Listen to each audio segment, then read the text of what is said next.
के रंगदार पिस्टल के कुंडा से फोड़बो का पार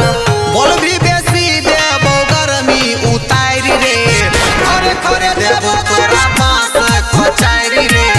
खरे खरे देबो तोरा बांस खोचारी रे हमें छिए रे बेटा जिला के रंगदार पिस्टल के कुंडा से फोड़बो का पार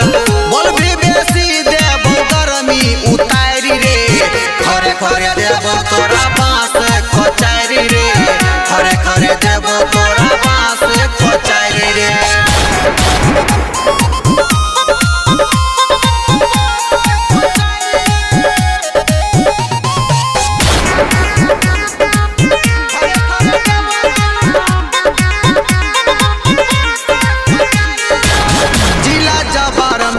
नाम रे बड़े बड़े माफिया करई छै सलाम रे बड़े बड़े माफिया सुन बेटा जिला जबार में चलई छै नाम रे बड़े बड़े माफिया करई छै सलाम रे हमरा आगे में अभी जाने से जेबही कहै छियो बेटा तू 12-25 जकरा देवी दही तू पर चारी रे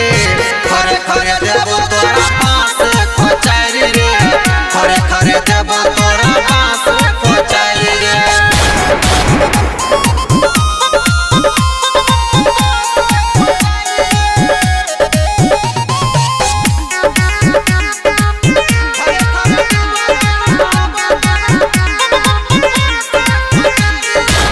जकरा पर उड़ै छही ऐतो नहीं काम रे तोरा एरिया में नाम चले सरे आम रे रे बेटा चले सरे आम रे जकरा पर उड़ै छही ऐतो नहीं काम रे तोरा एरिया में नाम चले सरे आम रे राजेश सुदीन घनश्याम जहाँ रहतौ लभी दुश्मनी राजू संदीप नहीं सहतौ